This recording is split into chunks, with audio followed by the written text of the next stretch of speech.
और यहाँ पे है भगवान तुंगनाथ का शीतकालीन मंदिर। पहुँचे हैं मक्कू मठ। भगवान तुंगनाथ जी जो है वो अपने में एक अद्भुत ही मतलब शक्तिशाली देवता माने गए हैं।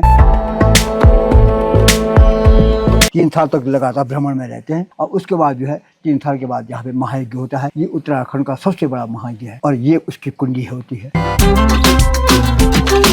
तो hello friends, welcome to our new blog. इस समय हम देवभूमि उत्तराखंड के रुद्रप्रयाग डिस्ट्रिक्ट के मक्कू मठ में, और यहाँ पे है भगवान तुंगनाथ का शीतकालीन मंदिर। अभी पिछले ब्लॉग में हमने आपको तुंगनाथ की यात्रा दिखाई थी, तो ये उनका मंदिर है जो यहाँ पे शीतकाल में यहाँ पे विराजमान होते हैं। तो चलिए इस वीडियो को यहीं से करते स्टार्ट। तो फ्रेंड्स, हम तुंगनाथ से वापस जा रहे थे और रास्ते में हम पहुँचे हैं मक्कू मठ, जो भगवान तुंगनाथ का शीतकालीन विश्राम स्थल है। मतलब वो जो यहाँ विराजते हैं अक्टूबर से मई के महीने तक, जब तक कि तुंगनाथ में कपाट नहीं खुलते हैं। तो हमने सोचा चलो देख के आते हैं और आप लोगों को भी दिखाते हैं कि यहाँ का मंदिर कैसा है। चलो चलते हैं।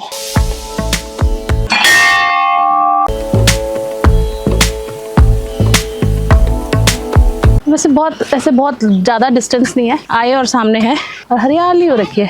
और दोस्तों, जो तुंगनाथ नहीं जा सकता, इतनी चढ़ाई नहीं चढ़ सकता और बजट भी नहीं है कि घोड़े गाड़ी करे, तो वो यहाँ आ सकता है जब तुंगनाथ भगवान यहाँ विराजमान होते हैं शीतकालीन समय में।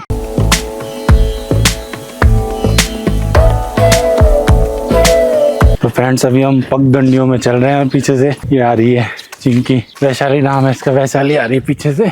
और अब तो जल्दी चले जा, फटाफट आगे, फर्स्ट निकल, फर्स्ट। और ये पीछे लहलाते खेत, बड़ा अच्छा दृश्य दिख रहा है। और यहाँ पे चिड़ियाओं का चहचहाना, गुरैया वाली चिड़िया है खूब सारी।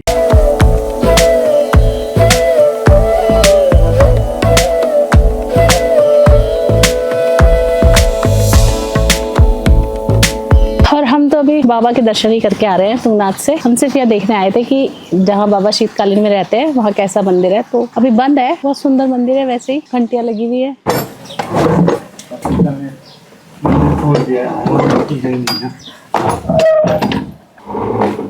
पहली बार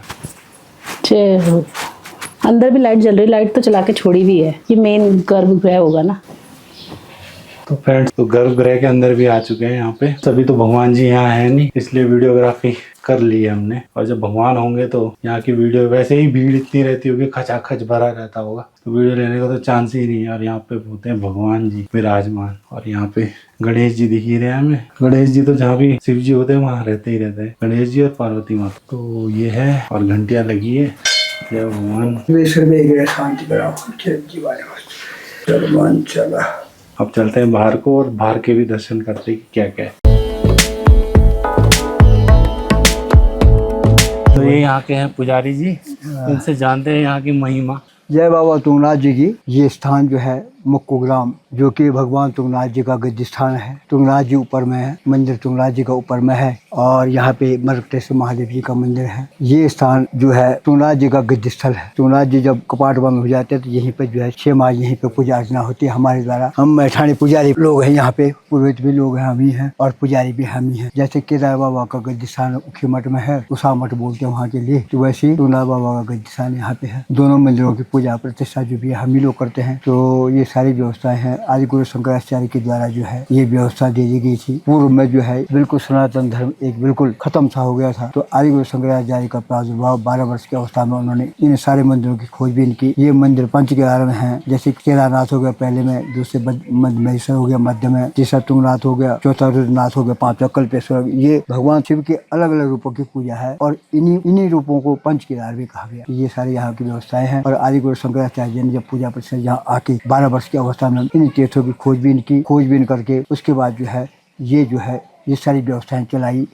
वहाँ केदारनाथ जी में उनके साथ अनुयायी लोग थे, वहाँ से दक्षिण भारत के, वहाँ उन्होंने उनको पुजारी रखा। और जैसे जैसे आगे बढ़ते गए वैसे वैसे जहाँ की व्यवस्था थी वहाँ व्यवस्था की। जैसे यहाँ पे हमारा कोई उनके साथ कोई अनुयायी कोई आया होगा, हमारा पूर्वज, उनको ये गद्दी भी दी और यहाँ की पूजा व्यवस्था भी हम ही को दी। तो ये सारी व्यवस्थाएं उस समय की चली आ रही हैं, तो वही आज तक भी चला आ रहा है कार्यक्रम। और इस मंदिर के अतिरिक्त यहाँ पर भी 4-5 मंदिर इसके अधीनस्थ मंदिर हैं। जैसे जाग देवता का मंदिर हो गया, चुंगेश्वर महादेव मंदिर हो गया, वैसे 4-5 मंदिर और हैं जो इसके अधीन आते हैं। ये सारी व्यवस्थाएं यहाँ पे। और ये अनादिकाल से जो ये कार्यक्रम चलता आ रहा है यहाँ का। ये क्या है पंडित जी?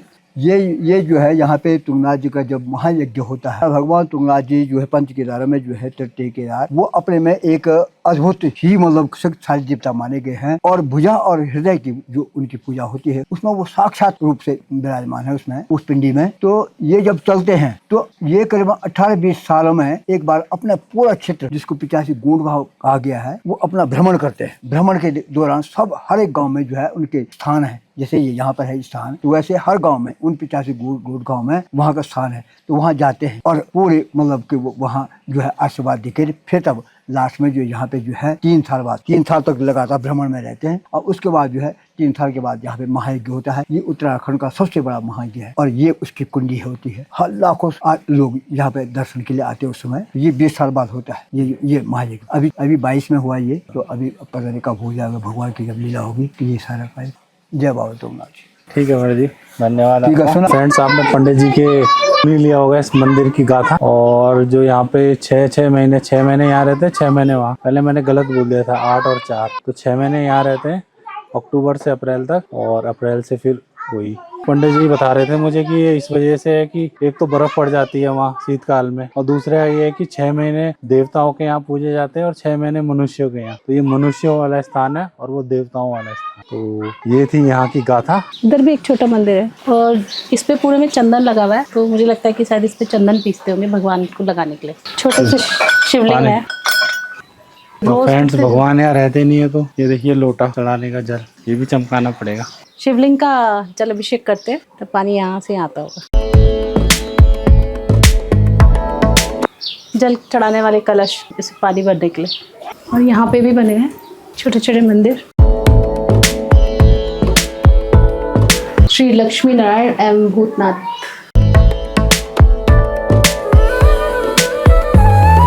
और फ्रेंड्स, मेरे नोटिस में आ रहा है कि जहाँ भी देख रहा हूँ मैं, बहुत सारे शिवलिंग दिखाई दे रहे हैं और त्रिशूल।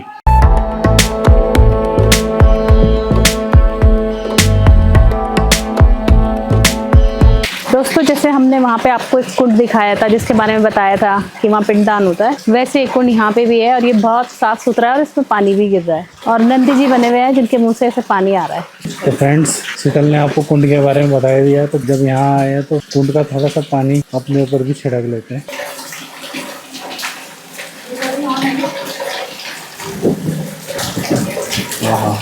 ओ, कितना ठंडा ठंडा पानी है, मस्त। जय हो भगवान, जय हो भोलेनाथ। नंदी बाबा पानी ले गया, शीतल वालों को भी देता हूँ थोड़ा थोड़ा।